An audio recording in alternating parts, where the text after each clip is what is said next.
انسان خدا کے تصور سے خالی نہیں رہ سکتا. انسان کے اندر خدا کا جو تصور اس طرح انٹروو ہے کہ وہ اس کے بغیر رہ نہیں سکتا ہے. لہٰذا ایڈمنڈ برک جو برک تھنکر گزرا اس نے اس بات کو اس طرح ایکسپلین کیا تھا کہ mean by his constitution a religious animal, یعنی انسان اپنی بناوٹ کے اعتبار سے، اپنی تخلیق اور کریشن کے اعتبار سے ایک مذہبی وجود ہے. مطلب یہ ہے کہ انسان کو اور خدا کے وجود کو ہم ہٹا نہیں سکتے ہیں، الگ نہیں کر سکتے ہیں. یہ موجودہ سائنس نے ثابت کر دیا. اسلام میں جیسا کہ میں نے عرض کیا کہ ایک خدا کا تصور، دنیا میں بہت ساری قومیں ہیں. اللہ تعالیٰ نے تمام قوموں کو اور تمام فرد کو آزاد پیدا کیا. جو چاہے جس خدا کو مانے نہ مانے، جتنے خداؤں کو ماننا مان لے، کیونکہ یہ تو امتحان کی دنیا ہے. بالآخر آخرت میں جا کر سب کا حساب کتاب ہوگا. لہٰذا اس اعتبار سے آپ جب دنیا کو دیکھیں گے تو آپ پائیں گے کہ کہیں 3 خداؤں کا تصور کی ہے. اسی طرح آپ ہندوستانی قوم میں دیکھیں گے تو انسائکلوپیڈیا بریٹینیکا کے مطابق یہاں 33,000 کروڑ خداؤں کا تصور موجود ہے. اسلام میں ایک خدا کا تصور، سب سے ایک پڑھا لکھا آدمی اس تصور پر علمی اعتبار سے سوچتا ہے، اس کو ایک کلو یہ ملتا ہے کہ جب ہم اپنے یونیورس پر غور کرتے ہیں تو یہاں کی تمام چیزیں بہت ہی زیادہ ہارمونی کے ساتھ ورک کرتے ہیں. یہاں کی حکمت ہے ایسے ایک سسٹم والے ورلڈ اور ہارمونی والے یونیورس میں ایک سے زیادہ خدا کا تصور ورکیبل نہیں ہے. لہٰذا خود فزسسٹ کی نگاہ میں پچھلے زمانے میں یہ تصور تھا کہ دنیا کو بہت ساری طاقتیں کنٹرول کر رہی ہیں. مثلا عام طور سے یہ سمجھا جاتا تھا کہ دنیا کو 4 طاقتیں کنٹرول کرتی ہیں: electromagnetic force, nuclear force, weak nuclear force, strong nuclear force اور electromagnetic force. Gravitational force, electromagnetic force, weak nuclear force اور اسٹرانگ نیوکلیئر فورس. یہ مانا جاتا تھا کہ یہ 4 طاقتیں ہیں جو مل کر پوری کائنات کو کنٹرول کرتی ہیں. لیکن آئنسٹین کو اس پر ڈاؤٹ ہوا. اس نے کہا نہیں، پوری کائنات کا مزاج یہ بتاتا ہے کہ ایک سے زیادہ طاقت کائنات کو کنٹرول نہیں کر رہی. لہٰذا ایک بڑا ریسرچ ہوا اور فائنلی 21ویں صدی میں وہ تھیوری ڈسکور کی گئی جسے ہم اسٹرنگ تھیوری کہتے ہیں. اس تھیوری کا مطلب یہ ہے کہ پوری کائنات کو ایک طاقت کنٹرول کر رہی ہے. آپ کو معلوم ہے کہ سائنٹسٹ کا ایک بنیادی مسئلہ یہ ہے کہ وہ مذہب کی زبان بات نہیں کر سکتے ہیں. وہ ان کا مسئلہ ہے. وہ جب بھی بات کریں گے وہ اس کے لیے سائنٹیفک ٹرمینالوجی استعمال کریں گے. اب پہلے مذاہب کا کام ہے کہ وہ ان ٹرمینالوجی کو لیں اور اپنی ایمان و یقین کو اور بتا دیں. تو معلوم یہ ہوا کہ اسلام میں خدا کا جو تصور ہے وہ ایک خدا کا تصور ہے. وہی خدا ہے جس نے اس کائنات کو تخلیق کیا. وہ ایک ہی خدا ہے جو ہمارا سسٹینر بھی ہے. وہی خدا ہے جو ہماری تمام حاجتوں کو پورا کرنے والا ہے. اس ایک خدا کے علاوہ کوئی دوسری ہستی، کوئی دوسری طاقت نہیں ہے جو جس سے کہ آگے ہم نظر اٹھائیں، جس کو ہم اپنا معبود سمجھیں، جس کو ہم اپنا کنٹرولر سمجھیں، جس کو اپنا ہم سسٹینر سمجھیں. اور اس کے برخلاف جو لوگ سوچ رکھتے ہیں ایسی سوچ کو ہم شرک کہتے ہیں. اور اسلام میں شرک کی کوئی گنجائش نہیں. یہ ایک بات ہے. اسلام کی جو دوسری تعلیم یہ ہے کہ اسلام کی بنیاد ہیومنٹی پر. موجودہ زمانے میں بہت سارے لوگ ایسے ہوتے ہیں جنہوں نے اسلام کے اس تصور پر بھی ڈاؤٹ کیا. انہوں نے کہا کہ اسلام میں انسانیت تھی. یہ بات جھوٹی تھی، بوگس بات تھی، یا کم اشتری کی بنیاد پر تھی. یا پھر مسلمانوں کے رویے اور ایٹیٹیوڈس کو دیکھ کر اسلامی رویے کو ڈیفائن کر رہا تھا. حالانکہ اسلام کی پوری تعلیم انسانیت پر مبنی. موجودہ زمانے میں جب فریڈم کا زمانہ آیا تو مذہب کو بھی فریڈم کے ساتھ مطالعہ کیا جا رہا ہے. بہت سارے لوگوں نے اس سلسلے میں مطالعہ کیا. مذہب میں انسانیت اور یکسانیت اور ایکوٹی ہے، ان پر بھی بات چیت ہونی شروع ہوئی. آپ کو معلوم ہے کہ دنیا میں ہمیشہ سپیریورٹی اور انفیریورٹی کا تصور پایا جاتا ہے. یورپین کنٹری میں وائٹ پیپل اور بلیک پیپل کا کانسیپٹ رہا اور وائٹ پیپل بلیک پیپل کو اپنے لیے ایک برڈن سمجھتے رہے. یہ بھی حال کا دن ہے جبکہ وہاں سے اس طرح کا تصور دور ہوا. لیکن آج بھی جب ہم اپنے امریکن فرینڈ سے بات کرتے ہیں تو وہ کہتے ہیں کہ دانیال صاحب آج بھی وہاں ایکولیٹی اور نابرابری کا تصور پایا جاتا ہے، لیکن جہاں تک علمی مطالعے کا معلوم ہے تو جدید دور میں تمام نے اس بات کو، خواہ وہ کسی بھی مذہب سے تعلق رکھتے ہوں، انہوں نے اس بات کو کھلے طور سے مانا ہے کہ اگر تاریخ انسانی میں کسی بھی مذہب اور آئیڈیالوجی میں اگر ایکولیٹی اور یکسانیت پائی جاتی ہے تو وہ صرف اسلام۔ بہت مشہور مورخ اور ہسٹورین ایچ جی ویلز گزرے، انہوں نے یہ لکھا اسلامی معاشرے کے حوالے سے کہ they created a society more free from widespread cruelty and social oppression than any society had ever been in the world before۔ یعنی انہوں نے ایک ایسا معاشرہ کریٹ کیا، پیدا کیا جو ہر قسم کی کرویلٹی اور جبر سے بالکل آزاد ہو۔ دنیا میں کوئی بھی معاشرہ کبھی بھی موجود رہا اس سے یہ بہتر معاشرہ تشکیل پایا۔ اسی طرح سوامی وویکانند کا نام آپ تمام لوگوں نے سنا ہوگا، ہندوستان کے بہت بڑے تھنکر اور فلاسفرز گزرے ہیں۔ انہوں نے جب ان ایکولیٹی کا مطالعہ کیا، اسٹڈی کی اور اس حوالے سے جب مذاہب کا مطالعہ کیا تو ان کو بھی یہ کہنا پڑا کہ if any religion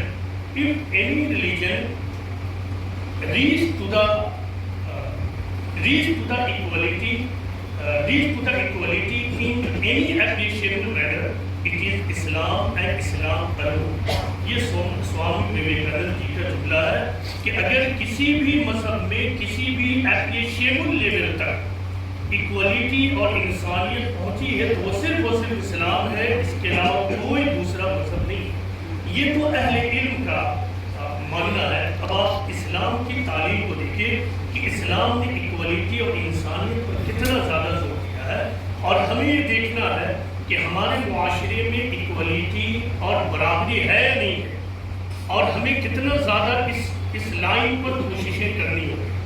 پیغمبر اسلام محمد صلی اللہ علیہ وسلم نے جو تعلیمات دی ہیں ان تمام تعلیمات میں ایک تعلیمات میں ایکولیٹی، انسانیت، برابری، انصاف بھرے ہوئے۔ آپ نماز کو دیکھ لیجیے، نماز میں سب بندی کو دیکھ لیجیے، آپ حج کی عبادت کو دیکھیے، اسلام کا دوسرا رکن جہاں تمام لوگ ایک ہی لباس میں کھڑے کر دیے جاتے ہیں۔ آپ زکوٰۃ کے تصور کو دیکھیے، اس کا کانسیپٹ کیا ہے کہ مالدار لوگ اپنی دولت کو نکالیں، یہ مینڈیٹری ہے تاکہ جو سماج میں وہ لوگ ہیں جن کے پاس مال نہیں ہے ان تک بھی مال پہنچ سکے، اور اس طرح مالدار لوگوں کو زکوٰۃ نکالنے کے راستے سے خرچ کرنے کی عادت لگ جائے۔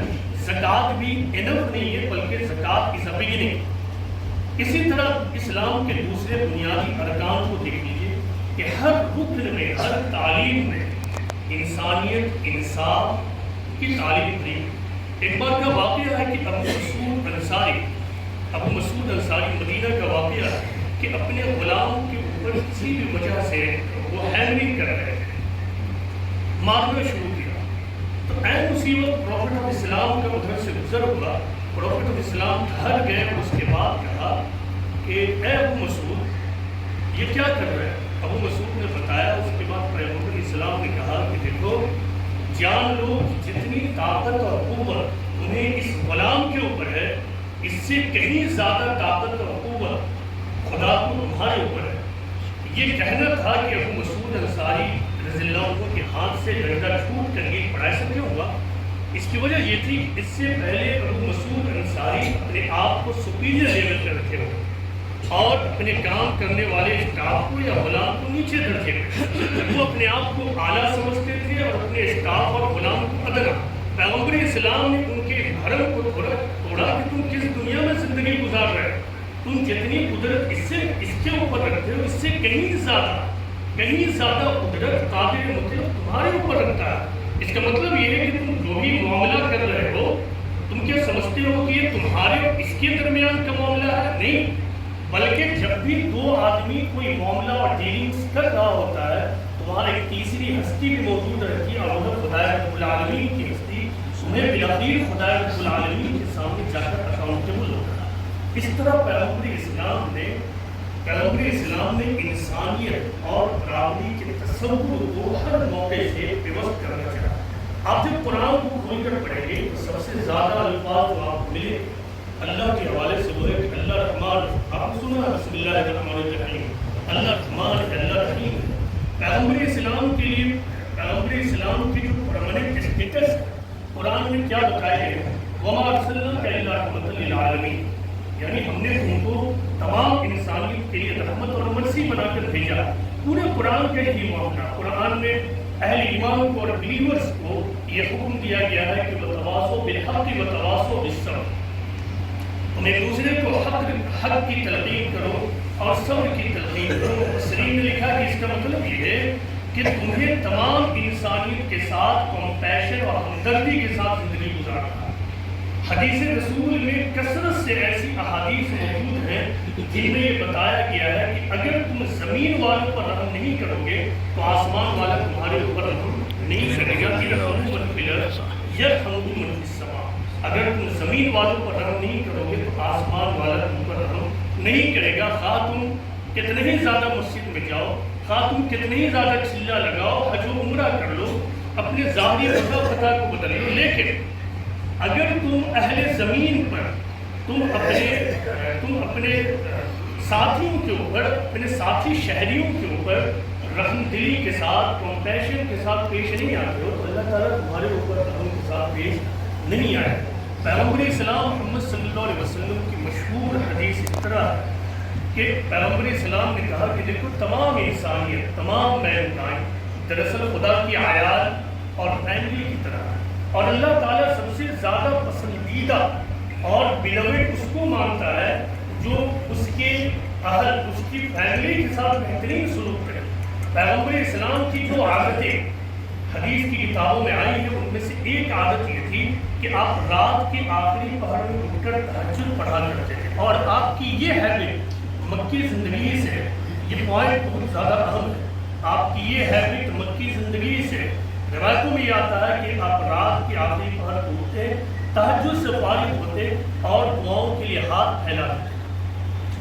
جو دعائیں آپ کیا کرتے تھے ان میں سے ایک دعا یہ ہوتی تھی کہ اے اللہ رب العالمین، میں شہادت دیتا ہوں، میں وٹنس دیتا ہوں کہ تمام انسان بھائی بھائی ہیں، تمام انسان تیری مخلوق ہے۔ اب پوائنٹ کیا غور کیجیے کہ مکی زندگی کی تاریخ کو آپ اٹھا کر دیکھ لیجیے، مکی زندگی میں آپ کے مخالفین نے، آپ کے اپوننٹس نے آپ کے خلاف ہر قسم کی جارحیت، آفینس اور آپریشن کو اپنے لیے پرمیسیبل اور جائز قرار دے دیا تھا۔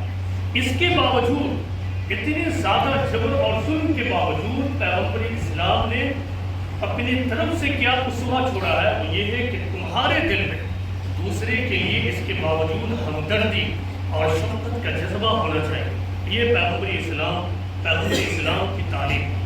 روایتوں میں یہ بات آتا ہے کہ ایک مرتبہ سہل بن حنیف اور قیس بن سعد راوی ہیں کہ وہ لوگ بیٹھے ہوئے تھے اور اسی وقت ایک جنازہ گزرا، وہ لوگ اس کو دیکھ کر کھڑے ہو گئے۔ کچھ دوسرے جو لوگ تھے انہوں نے کہا کہ آپ کس کے جنازے پر کھڑے ہو رہے ہیں، یہ تو ایک یہودی کا جنازہ تھا۔ آپ کو بھی یاد ہوگا، یہاں جو بیٹھے ہوئے مسلمان ہیں، کہ بچپن کے دنوں میں، ابھی کا مجھے نہیں معلوم، مجھے اپنا یاد ہے کہ بچپن کے دنوں میں جب کسی غیر مسلم کا جنازہ گزرا کرتا تھا تو ہمارا رویہ اور ایٹیٹیوڈ کیا ہوتا تھا، اس وقت ہماری زبان سے کیا نکلتا تھا، اس کو تھوڑا آپ یاد کیجیے۔ پیغمبر اسلام، یہ سب کی بات نہیں ہو سکتی ہے، لیکن میری بات تو یہ تھی کہ میں نگیٹو ریمارک کرتا تھا، حالانکہ میں مذہبی گھرانے سے تھا، مسلمانوں کی بستی میں رہتا تھا۔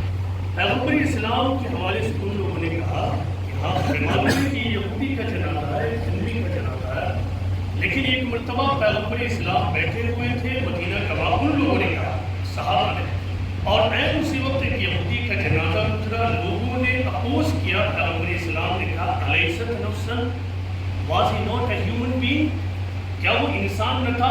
ٹھیک ہے وہ یہودی تھا، نصرانی تھا، یا کوئی اور تھا، مجوسی تھا، ہندو ہو سکتا ہے، سکھ ہو سکتا ہے، لیکن was he not a human being. اس سے معلوم یہ ہوتا ہے کہ اسلام میں عقیدے کو اور انسانیت کو، ان دونوں چیزوں کو الگ الگ کیا گیا۔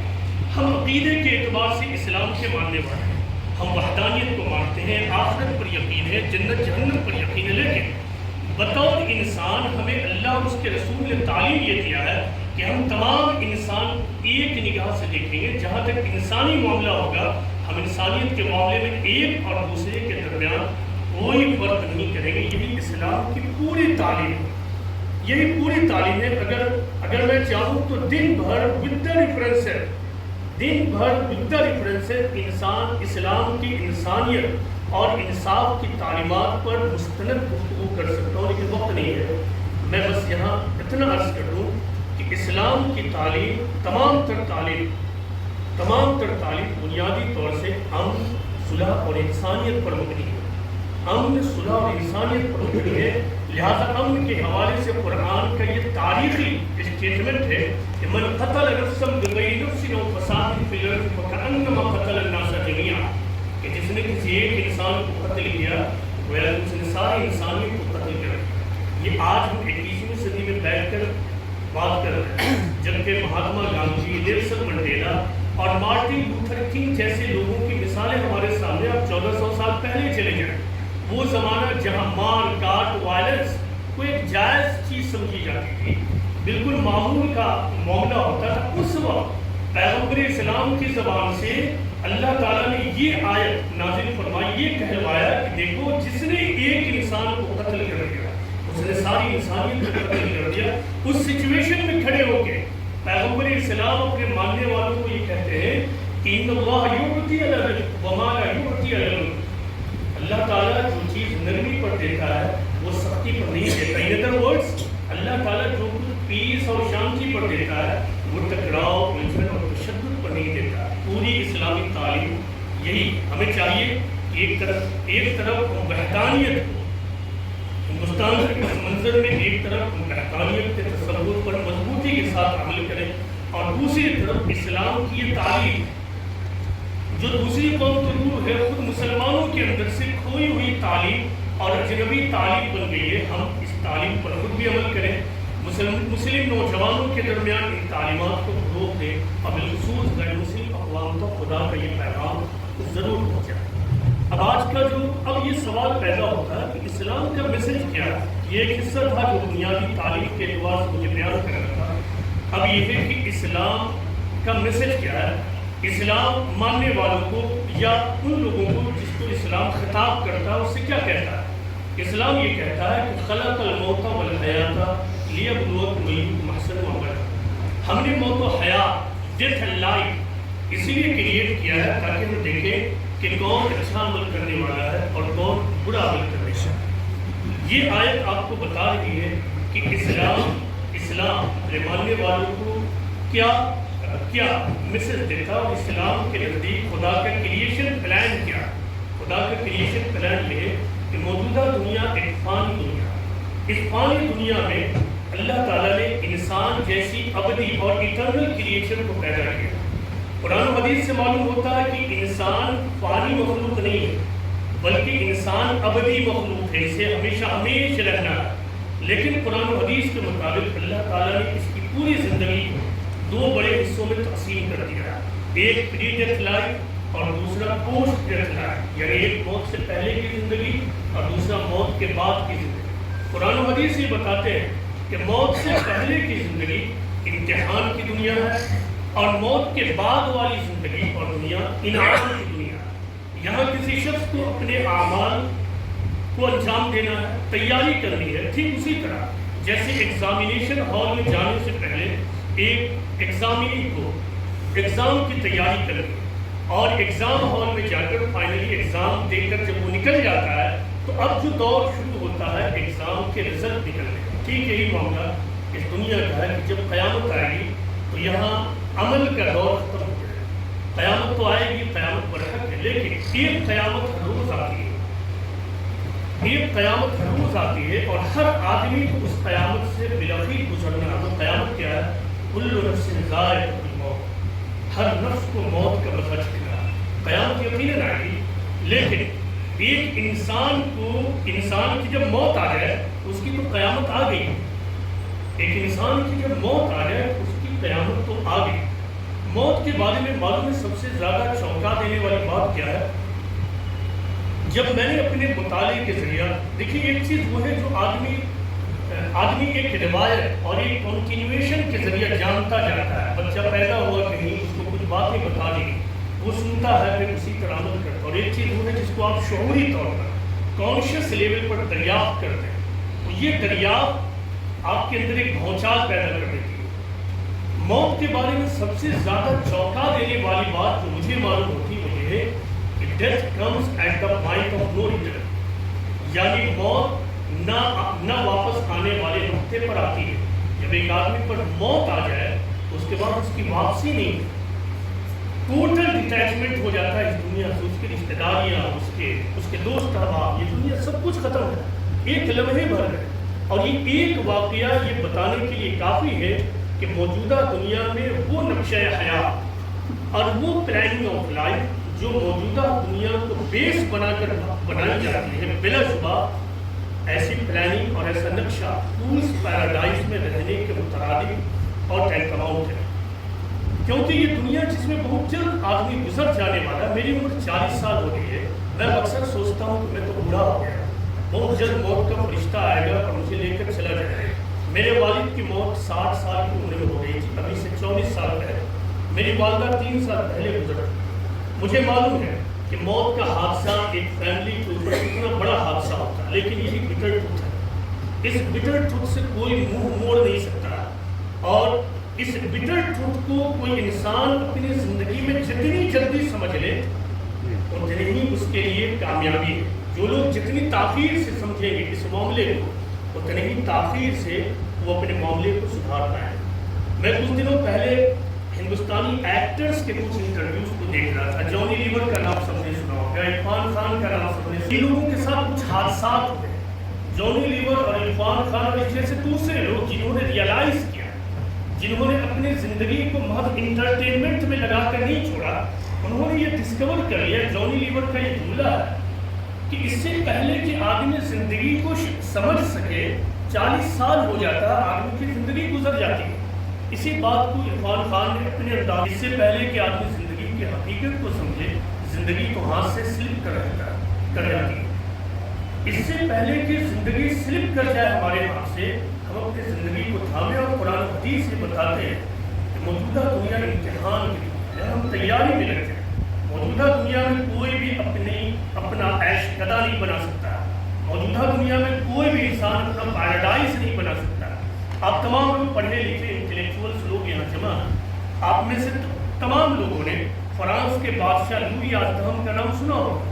اس کے بارے میں یہ کہا جاتا تھا کہ اس کو دیوانگی کی حد تک زندہ رہنے کا شوق تھا، لہٰذا جب آخری عمر ہوئی 57-58 سال کو پہنچ گیا تو اس کے خاندان میں یہ روایت چلی آ رہی تھی کہ کوئی بھی اپنی زندگی کے 60ویں برتھ ڈے کو نہیں دیکھ پاتا تھا. لہٰذا اس پر بہت کچھ لکھا گیا ہے، کتابیں موجود ہیں، آپ پڑھ سکتے ہیں.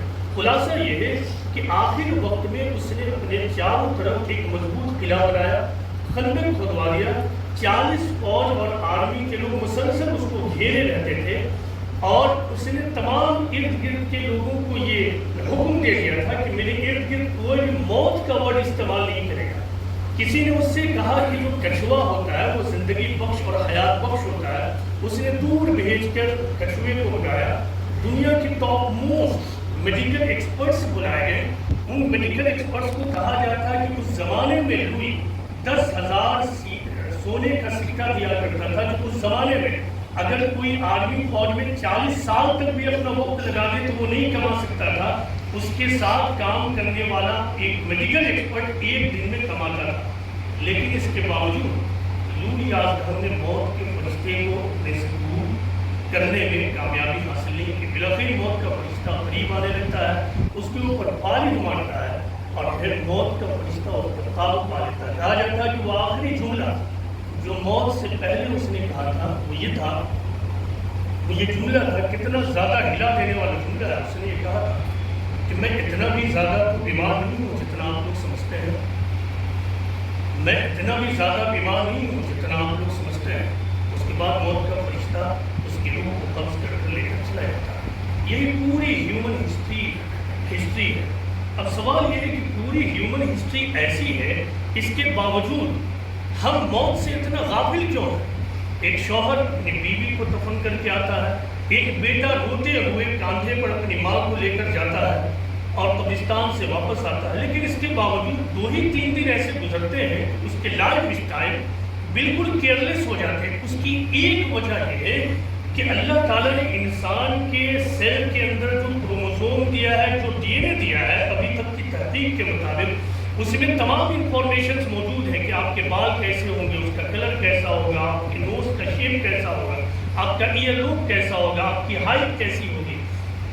تمام انفارمیشن اس میں موجود ہے. ایک ڈی این اے میں جتنے انفارمیشن سے کہا جاتا ہے کہ ان کو انفولڈ کیا جائے تو انسائکلوپیڈیا بریٹینیکا جیسے 1000 والیوم کی ضرورت پڑے گی.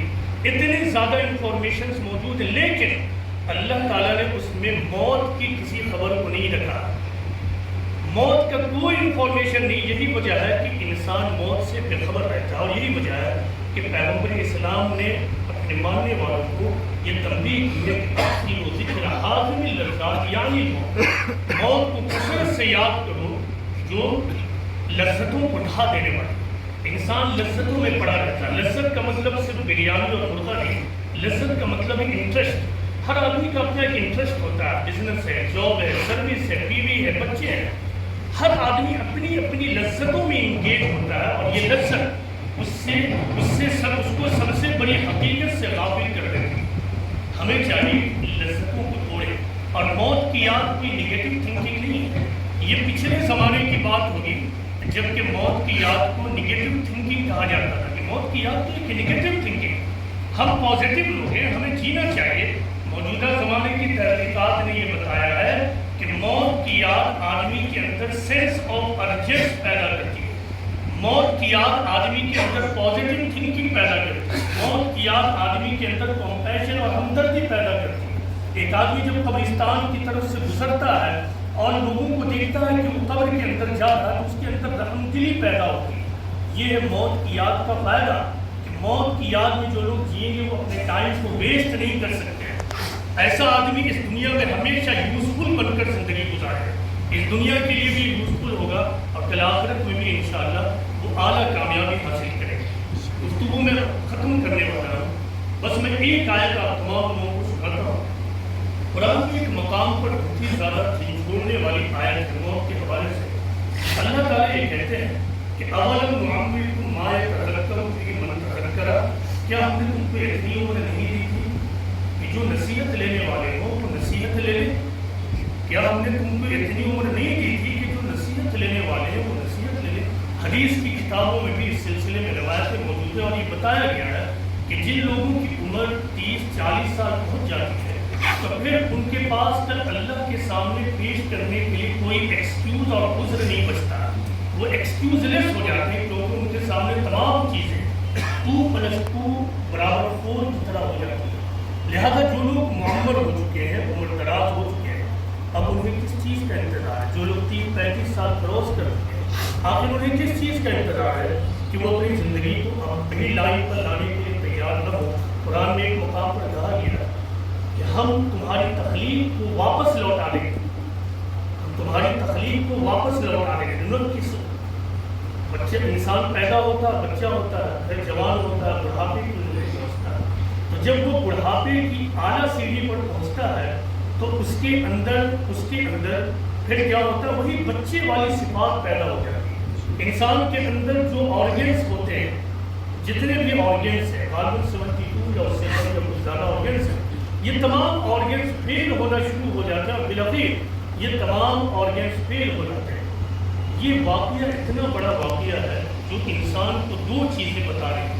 ایک تو یہ کہ انسان کے کنٹرول میں کوئی بھی چیز نہیں ہے, وہ قادر مطلق ہے جس نے ہمیں آرگنس دیا, ہماری باڈی میں سسٹم پیدا کیا, اور وہی قادر مطلق ہے جو دوبارہ موت سے پہلے ان تمام سسٹم کو ویکن کرتا چلا جا رہا ہے. خدا بلا شبہ قادر مطلق ہے, اور بلا شبہ عاجز مطلق اور ہیلپ لیس. اس دنیا میں کسی انسان کی سب سے بڑی کامیابی یہ ہے وہ اس بات کو دریافت کر لے, ڈسکور کر لے کہ میں ہیلپ لیس بندہ ہوں, عاجز مطلق ہوں, ویکسٹ پرسن ہوں, اور خدا قادر مطلق ہے, یعنی آل پاورفل. اس دنیا میں ہماری کامیابی اسی دریافت ہے.